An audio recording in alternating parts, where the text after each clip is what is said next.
So normally journalists or filmmakers are not even allowed into the building. So being allowed into the war room and being allowed to film these kind of secret and very sensitive discussions, it's something that is unprecedented. The Ukrainian people will prevail. Is that softer than Ukraine will prevail? Yes. Great to see you. I've been so impressed. So I think at least we should say Ukraine will prevail. I'm here today with a simple message. NATO stands with you today, tomorrow, and for as long as it takes. I wanted to make a film that is not pro or anti-NATO. I wanted to take you inside politics and show how it works, how they are thinking, how they are working, how they reach compromises and find solutions. And I wanted to make it so that people that were both pro and anti would find something useful in it. So as a documentary filmmaker, I think it's really important that I contribute to the public discussion with a part of reality that is as made as truthfully as possible.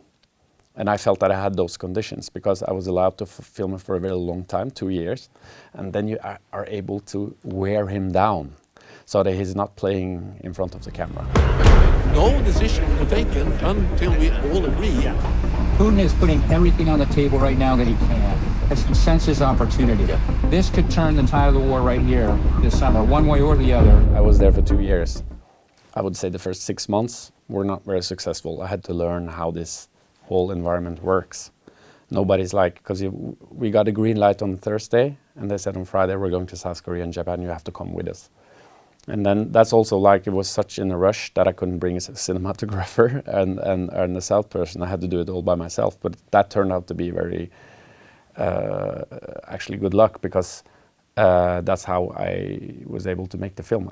It had to be a one-person job. And when we started filming, it was only a 10-month period, and then he was extended for another year, and then I was extended for another year, and then the process became like 22 months, and nobody knew that. And of course, I don't think he also could have realized that I wanted to be around him as much as possible, and I was willing to just cancel my life for 2 years and travel with him. Wow. Jag blev lite överraskad. It felt like I was an imposter. To function in this environment, I have to choose to be someone. And that someone, to me, that was a bodyguard. So to look as normal as possible and to not stick out in the surrounding, I tried to look as a bodyguard. I dressed as a bodyguard. I shaved my head. I exercised.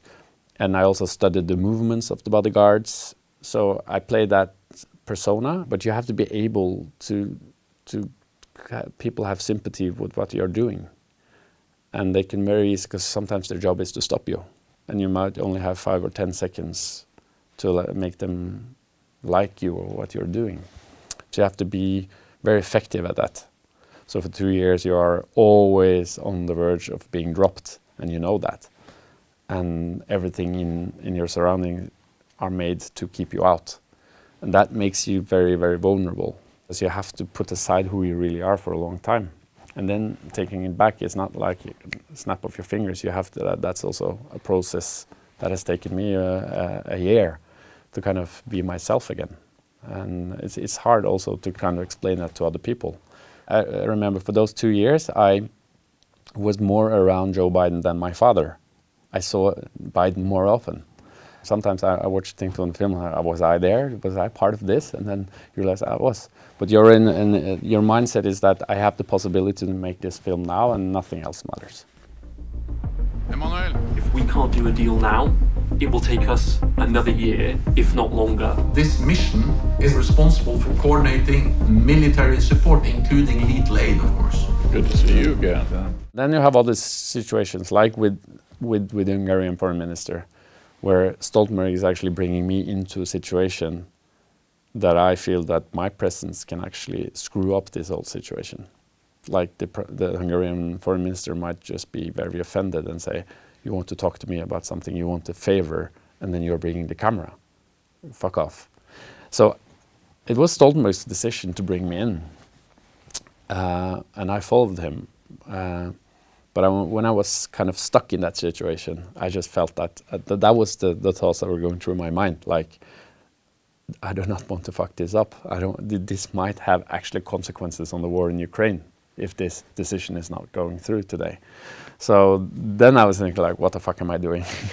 I don't want to be here. I just want to document history. I don't want to be a part of history. So that was actually, I had a physical reaction to that.